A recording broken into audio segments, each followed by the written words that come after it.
Hello, welcome to another episode of the Robosan NGN where we bring you trending news. And guess what we have for you today? Folks, it's finally happened.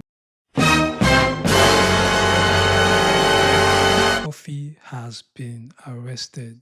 Cubana Chief priest Resturant shut down. Why? Stick around and find out. Also, the laws chosen has been trending on Nigerian Twitter. What for? You know it's going to be good. So stick around. Let's get into it.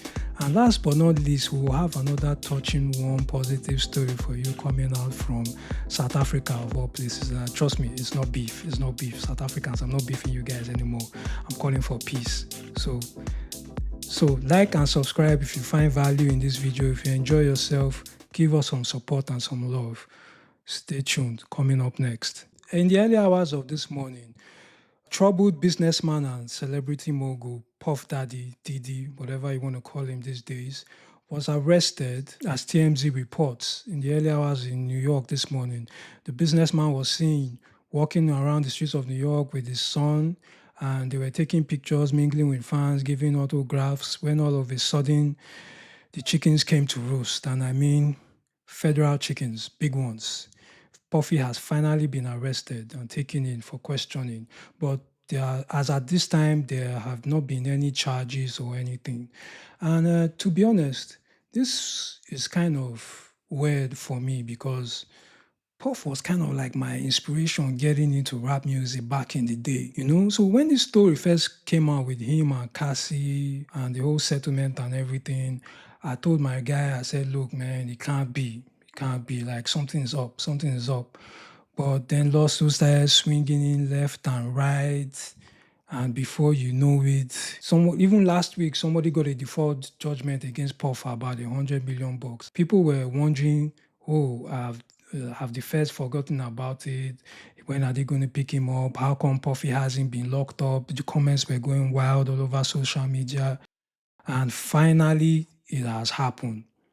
Sean Combs has been picked up by the feds, Homeland Security for that matter. Well, it's not looking good for him, but as events develop, we'll keep you updated.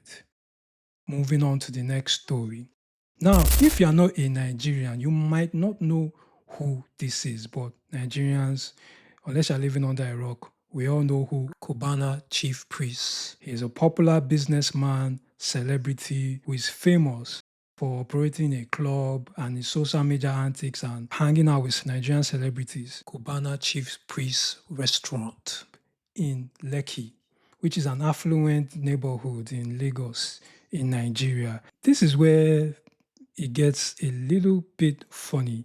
You see, that street, Adebayo Doherty, that neighborhood where his club is located, I've been doing business there since 2016. And let me just tell you, the Landlord and Residents Association in that neighborhood, they do not play. If you do anything to upset them, they are like the mafia. They will come for you. They will frustrate you and your business. Trust me, I know from experience. So when I heard that his new restaurant that he opened in that neighborhood had been shut down, I said, why? And apparently it was shut down for noise pollution, because you know us Nigerians, whenever we open up a business, we hire a DJ, we bring out these big ass speakers, and it's like a Jamaican party, and then we just start playing music, you know, trying to promote the business, create some awareness so that people can come in and patronize us. Well, apparently Cubana Chief Priest Restaurant was playing music at all sorts of hours at the night, and people were losing their minds. They couldn't sleep. And so finally, somebody reported to the authorities, and then the authorities came through and then they shut him down. Cool thing about Lekki, all the big boys know each other.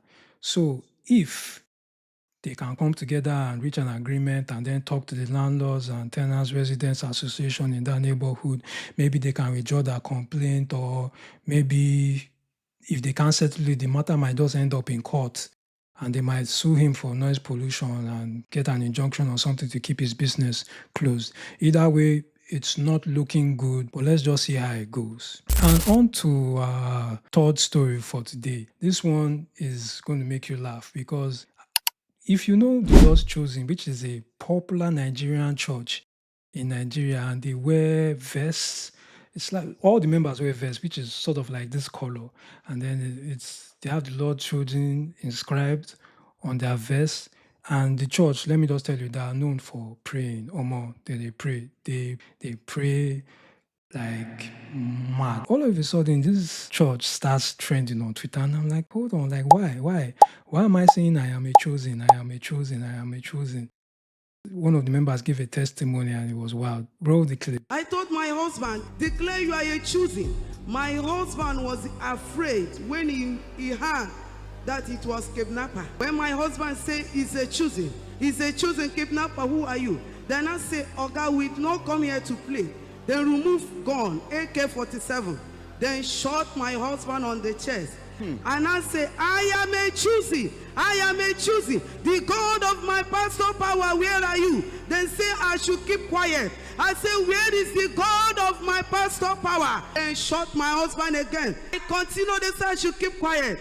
Then shot him the third one. Then shot him the fourth one. The gun could not penetrate. More than 30 minutes, we are there dragging with them. Then shot my husband again. The gun could not penetrate. Then shot him the third one. Then shot him the fourth one.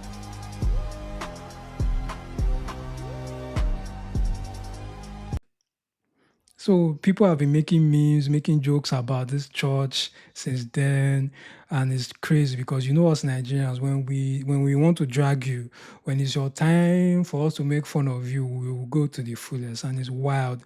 I mean, just look at some of the reactions, look at some of the tweets that are going on social media.